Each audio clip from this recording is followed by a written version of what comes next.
Seja muito bem-vindo ao Previdencial. Eu sou a Ana Carolina e vou te contar como aumentei o faturamento do meu escritório com um serviço muito importante da consultoria previdenciária. Eu já contei para vocês que eu sou advogada especialista em direito previdenciário e durante esses anos eu percebi que existem várias atividades dentro da advocacia previdenciária. Sim, a advocacia previdenciária não é só o contencioso. E quais são essas atividades que podem ser prestadas e valorizadas dentro de uma consultoria previdenciária? Dentro desta consultoria, é possível ao advogado analisar o tempo de contribuição do seu cliente, quanto tempo ele já contribuiu à Previdência Social, analisar se existe algum período que pode ser considerado como especial, insalubre, perigoso e dar a ele o direito de converter esse tempo, que é um aumento de 40% aos homens e 20% às mulheres. É possível ao advogado, sozinho ou através de um software, que é muito melhor e mais fácil, ou com boas parcerias com contadores, atuários, matemáticos, identificar e estimar o valor inicial da aposentadoria do seu cliente. É possível também reparar alguns documentos e já identificar quais necessitam de correções. Porque na advocacia previdenciária, na consultoria previdenciária, o advogado ele antecipa um processo administrativo e um processo judicial. E dentro dessas várias atividades, existe um precioso e importante, tanto para o advogado que faz, quanto para o cliente que contrata esse tipo de serviço. É o planejamento previdenciário. E o que é o planejamento previdenciário? Através do planejamento, o advogado vai mostrar aos seus clientes os vários cenários da aposentadoria, mas ele não se resume a apenas datas futuras de aposentadoria, porque isso agora o simulador do INSS já faz, com alguns inconvenientes, ainda precisando melhorar muito, mas já faz. No planejamento, além de estimar os cenários de aposentadoria, o advogado tem condições de mostrar se é devido ao seu cliente pagar algum período em atraso, que não foi feito o recolhimento das contribuições e existiu o trabalho naquela época, então está formado o vínculo jurídico do cliente com a Previdência Social. Ele vai poder identificar se há algum tempo ali que não foi contado corretamente, que não está no banco de dados do governo federal. Ele pode identificar se a modalidade de pagamento que o seu cliente tem feito à Receita Federal com vínculo à Previdência está adequado para o benefício que se pretende. Por exemplo, é possível pagar numa alíquota menor, de 5%, para o microempreendedor individual ou facultativo baixa renda, ou até 11%. Para essa modalidade de pagamento, a hipótese de aposentadoria é apenas aquela antiga por idade, que tem uma regra de transição para ela. Para as outras modalidades de aposentadoria, que envolve tempo de contribuição, e por vezes a mulher consegue se aposentar antes dos 62 anos e o homem antes dos 65 anos de idade, a alíquota de contribuição ela deve ser no valor de 20%. Então, tudo isso o advogado consegue identificar, consegue chegar numa conclusão se é válido fazer uma complementação de 11% para 20% ou não. E também, conhecendo o contexto da família e a atual situação do seu cliente, de mostrar se é possível ou é benéfico pensar num benefício por incapacidade, porque podemos estar falando de um segurado que já tem uma doença grave, que está sob controle, mas é possível que ele venha precisar desse tipo de benefício no futuro. Da mesma forma, ele vai avaliar a necessidade de deixar pensão por morte aos seus dependentes, se existem esses dependentes, e se o valor da pensão por morte vai ser o suficiente para suprir as despesas daquela família na ausência do segurado. Então, o planejamento previdenciário, ele avalia não só a aposentadoria em si, a data futura e o valor, mas qual é a forma de pagamento que será daqui para frente, em qual categoria melhor se enquadra. E também esses outros benefícios de pensão por morte e benefícios por incapacidade, pois nós tivemos alterações severas nas regras de cálculo. E como foi que eu cheguei à conclusão de que era possível fazer essas atividades de consultoria previdenciária e não apenas entrar com o processo judicial? Vocês nunca ouviram falar aquela pergunta, doutora, doutor, você pode dar uma olhadinha no meu processo? Doutora, confere para mim se já está na época de me aposentar? Eu imagino que sim. E aí, ao longo desses anos, em cada uma dessas olhadinhas, em cada uma dessas atividades que eu exercia de contar um tempo, apresentar um relatório, conferir se os resultados que eu fiz, os resultados que eu cheguei, eles batem com os resultados do INSS, analisar um processo administrativo, para cada atividade desta, eu resolvi cobrar um valor por isso. Porque para cada atividade há um tempo que a advogada se dedica a isso. Quando você vai analisar um relatório ou quando vai elaborar um relatório previdenciário, que seja uma contagem de tempo para saber se seu cliente já tem, por exemplo, 35 anos de contribuição. Você vai precisar parar um tempo, analisar o histórico de contribuições, o período de trabalho do seu cliente e analisar se ele tem ali o tempo suficiente para a pretendida aposentadoria. Você vai estudar o extrato de remunerações e conferir se a data de início e data fim batem com o que está na carteira de trabalho, se os valores conferem com aqueles que estão também nos contra-cheques ou também se conferem com os carnês ou com as guias da Previdência Social que foram pagas pelo seu cliente. Então, envolve todo um trabalho para isso. E aí se pergunta, o senhor teve alguma atividade especial? Então, ele tem que apresentar o documento. O documento para análise da atividade especial é o perfil profissiográfico previdenciário, que é um resumo do laudo técnico de condições ambientais do trabalho. Esse laudo é de responsabilidade da empresa, porque ela é responsável pela segurança e pela saúde dos seus trabalhadores. Então, anualmente, ela deve elaborar esse estudo do ambiente laboral.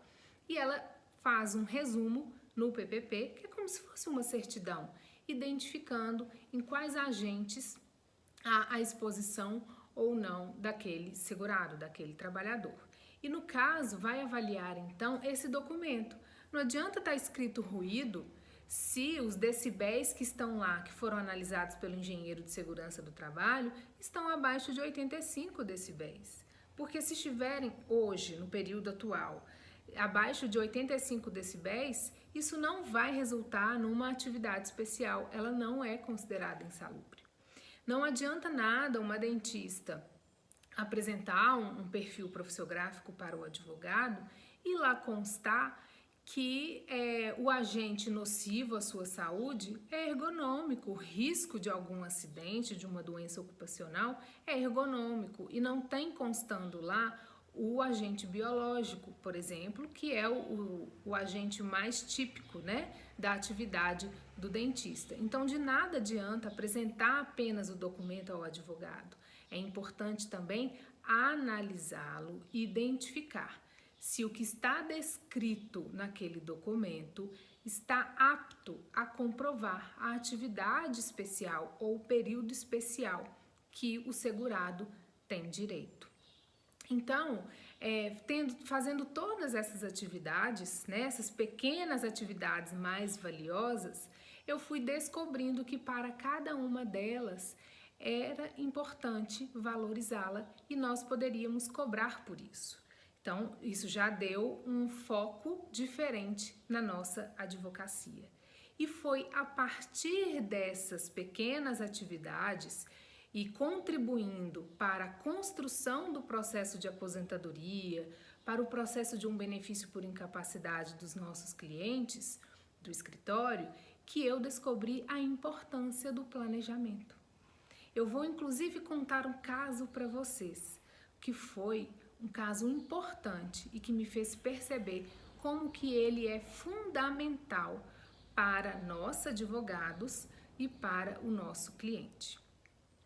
O caso que eu tenho para contar para vocês é de uma servidora pública municipal que demorou para poder tomar posse no cargo, porque ela passou mais tarde no concurso público, com uma idade mais avançada. Então, enquanto ela não era aprovada no concurso público, ela estudava, mas continuava trabalhando. E no trabalho dela, como seletista, ela estava obrigatoriamente vinculada ao INSS, ao Regime Geral de Previdência Social. Então, quando ela tomou posse no cargo, ela percebeu que ela teria mais uns 20 anos, pelo menos, de contribuição no regime próprio, até ela atingir a idade, a aposentadoria por idade naquele regime próprio do município, e ela já tinha 15 anos de contribuição no regime geral. Nessas duas situações, ela tinha a possibilidade de pegar o tempo do INSS e carregar para o regime próprio, que é um período anterior, então pode ser levado, né? Não são períodos concomitantes. Então, ela soma o tempo do regime geral ao tempo do regime próprio. Ou ela poderia continuar com as suas atividades autônomas e remuneradas na iniciativa privada e contribuir e continuar a sua contribuição no regime próprio. Lá no futuro, quando ela atingir a idade mínima, ela poderia solicitar uma aposentadoria por idade no regime geral ou uma aposentadoria no regime próprio, ou dependendo do tempo que ela continuar no regime geral, até uma aposentadoria por tempo de contribuição. Então, nós fizemos o estudo para ela de o que seria mais interessante ou quais são as diferenças de levar esse tempo ou permanecer no INSS. É claro que nessa análise a gente tem que falar a verdade para o nosso cliente, aqui a gente nunca mente, e também explicar quais são as consequências jurídicas e tributárias. E nesse ponto eu preciso esclarecer para vocês o seguinte: a pessoa física que exerce atividade remunerada está estabelecido o fato gerador da contribuição previdenciária. Contribuição previdenciária é tributo. Então, se você declara uma atividade à Receita Federal e não está pagando contribuição previdenciária, cuidado, porque você pode ser penalizado por isso. Então, a ideia não era fraudar o sistema, longe disso. É dizer a ela, se você continuar com a sua atividade remunerada de consultoria, de aulas, que eu acredito que era o que ela fazia, ela poderia declarar essa atividade à Receita Federal, declarar qual é a sua remuneração por isso e continuar pagando as suas contribuições previdenciárias, que vão contar como carência e como tempo de contribuição. E aí nós fizemos essa análise. Neste caso, a nossa cliente, ela decidiu que ela continuaria contribuindo ao regime geral e, obrigatoriamente, ao regime próprio, porque ela não deixaria de exercer a sua atividade privada, vamos colocar assim. E aí ela continuou. E ela teve a intenção, num determinado período que ela ficou sem atividade, de recolher como segurada facultativa. Facultativo é o desempregado, é a dona de casa, é o estudante, é aquela pessoa que não exerce atividade remunerada, mas ela facultativamente, de livre e espontânea vontade, decide pagar as suas contribuições para no futuro ter um benefício previdenciário, seja aposentadoria, incapacidade, salário maternidade, pensão por morte e todos os outros que são concedidos pela Previdência Social. Acontece que há uma proibição na Constituição para o servidor público que está vinculado a um regime próprio de se vincular facultativamente ao regime geral. E nós explicamos isso a ela.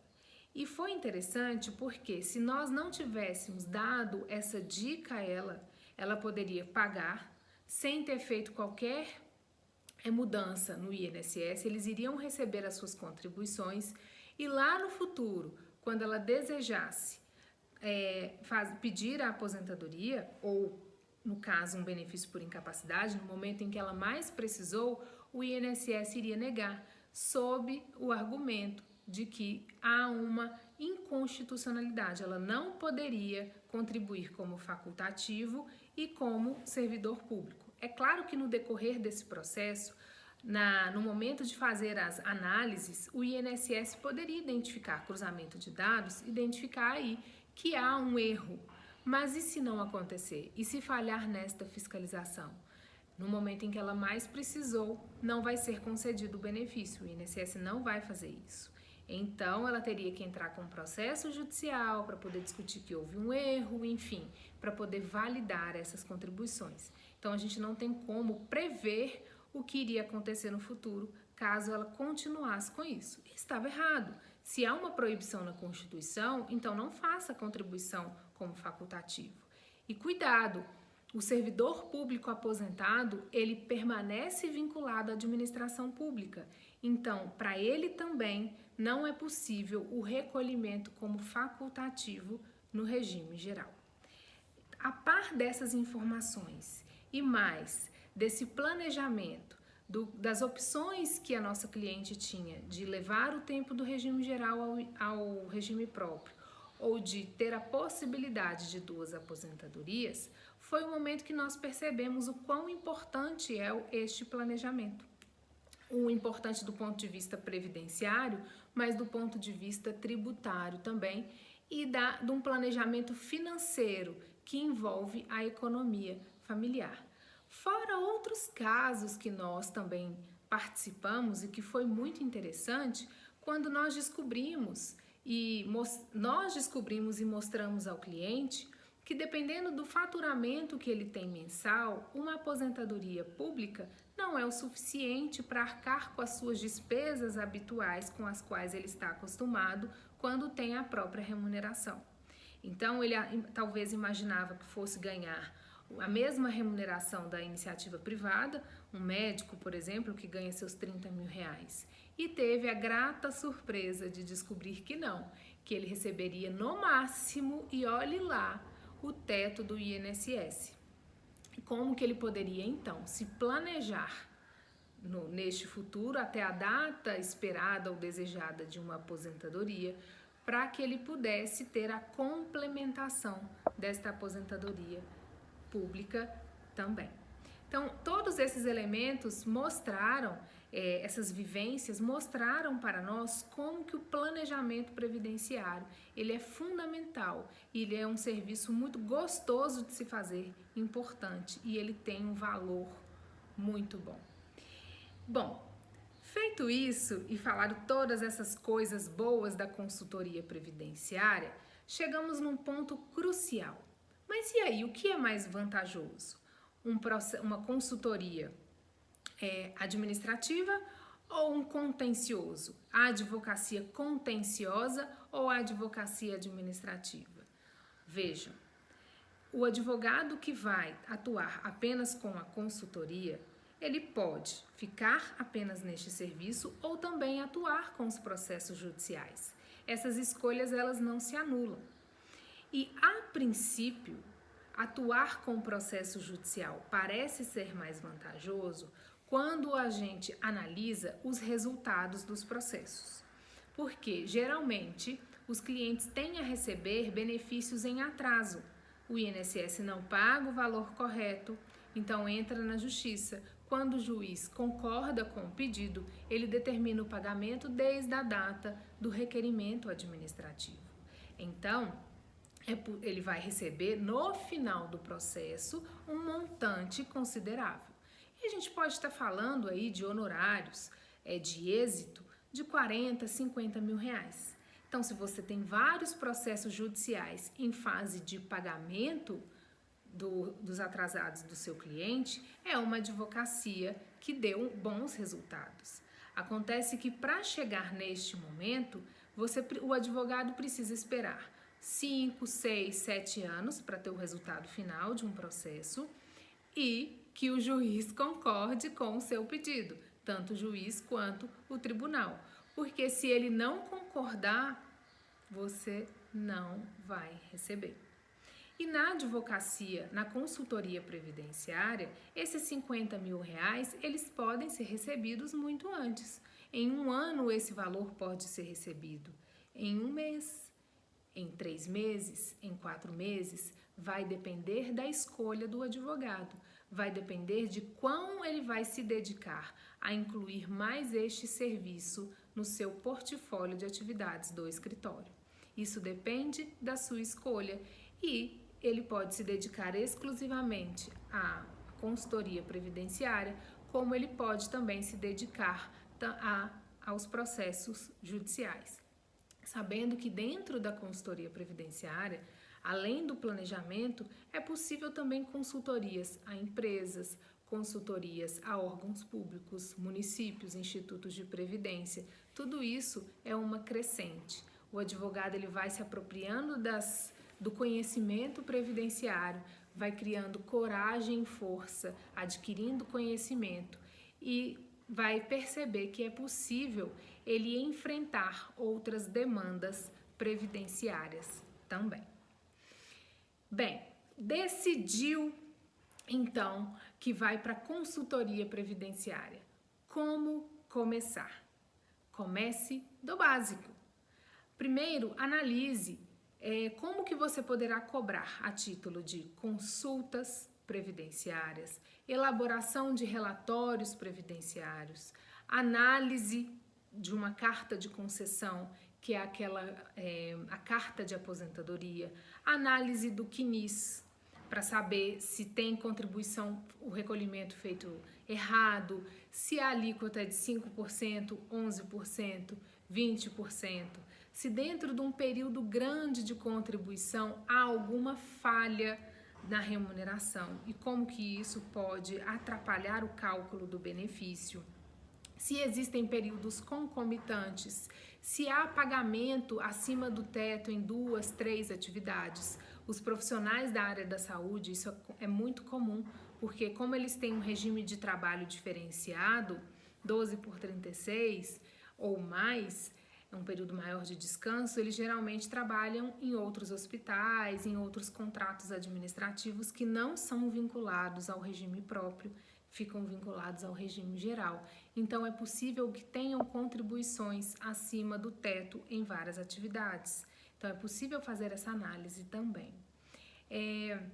Um acompanhamento numa reunião do setor do departamento pessoal ou do recursos humanos, a elaboração de um ofício, de uma notificação, a construção de um e-mail bem feito ao setor de recursos humanos ou departamento pessoal para tratar da atividade especial, para tratar da ficha financeira, que às vezes não está completa no extrato de remunerações e é possível complementá-la, a elaboração de um recurso administrativo e a elaboração de um planejamento previdenciário.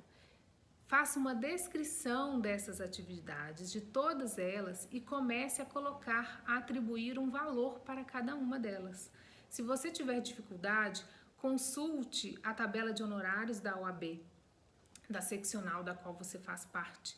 Eu, por exemplo, eu faço a de Minas Gerais. Ela está um pouco defasada, confesso, mas isso será revisto num breve espaço de tempo. Houve uma renovação aí da OAB, da diretoria da OAB, mas procure a sua seccional, a tabela de honorários, e verifique se os valores ali estão condizentes com aquilo que você se sente confortável e também o suficiente para remunerar a sua hora de dedicação e remunerar também as despesas que porventura você tenha, despesas operacionais. Se você vai fazer um deslocamento, se precisa ir a algum órgão público, quantas horas ficará disponível para o seu cliente em uma determinada reunião, tudo isso deve ser atribuído um valor. Para cada uma dessas atividades, atribua um valor e se envolva nelas, porque para cada uma será importante para a construção do seu planejamento previdenciário. Pessoal, essas são as informações que eu trouxe para vocês de como eu aumentei o faturamento do meu escritório, incluindo a consultoria previdenciária e o precioso planejamento previdenciário, serviço do qual eu tenho um carinho muito especial, porque eu considero ele muito importante e ele já salvou vidas. E eu passo essas informações para vocês também e espero que contribua para a escolha profissional. Se você se identifica com o nosso propósito, nos siga nas redes sociais, acompanhe aqui os próximos vídeos e compartilhe para amigos, colegas, familiares que precisam saber dessas informações. Até o próximo vídeo. Tchau!